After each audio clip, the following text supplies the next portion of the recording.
ഓസ്ട്രേലിയയിൽ തൊഴിലാളികൾക്ക് ആശ്വാസമായി ദേശീയ മിനിമം വേതനത്തിൽ നിർണായക വർധന. മണിക്കൂറിന് $26.44 ഉയർത്തിയ പുതിയ നിരക്ക് ജൂലൈ 1 മുതൽ പ്രാബല്യത്തിൽ വരും. ഓസ്ട്രേലിയയിൽ നിന്നും ലിജ ചാക്കോ തയ്യാറാക്കിയ റിപ്പോർട്ട് കാണാം. ഓസ്ട്രേലിയയിൽ ദേശീയ മിനിമം വേതനത്തിന് നിർണായകമായ വർധനവ് പ്രഖ്യാപിച്ചു. ഫെയർ വർക്ക് കമ്മീഷൻ നടത്തിയ വാർഷിക വേതന അവലോകനത്തിന് പിന്നാലെയാണ് ഈ തീരുമാനം വന്നത്. ഇപ്പോഴുള്ള കണക്കുകൾ പ്രകാരം രാജ്യത്തെ കുറഞ്ഞ വേതനം ലഭിക്കുന്ന തൊഴിലാളികൾക്ക് ഇത് വലിയ ആശ്വാസമായി കണക്കാക്കപ്പെടുന്നു. പുതിയ തീരുമാനപ്രകാരം മിനിമം വേതനം 4.75% വർദ്ധിപ്പിക്കപ്പെടും. ഇതിന്റെ ഭാഗമായി മണിക്കൂറിൽ ലഭിക്കുന്ന കുറഞ്ഞ വേതനം 24.95 ഓസ്ട്രേലിയൻ ഡോളറിൽ നിന്നും 26.44 ഓസ്ട്രേലിയൻ ഡോളറായി ഉയരും.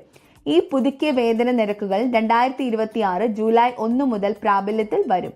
രാജ്യത്തെ തൊഴിലാളികളുടെ വരുമാനം ഉയർത്തുന്നതിനും ജീവിത ചെലവുകളുടെ വർധനയെ നിയന്ത്രിക്കുന്നതിനുമാണ് ഈ തീരുമാനം ലക്ഷ്യമിടുന്നത്. ഈ മാറ്റം ഏകദേശം 3 മില്യൺ വരെയുള്ള തൊഴിലാളികളെ നേരിട്ട് ബാധിക്കുമെന്നാണ് വിലയിരുത്തൽ.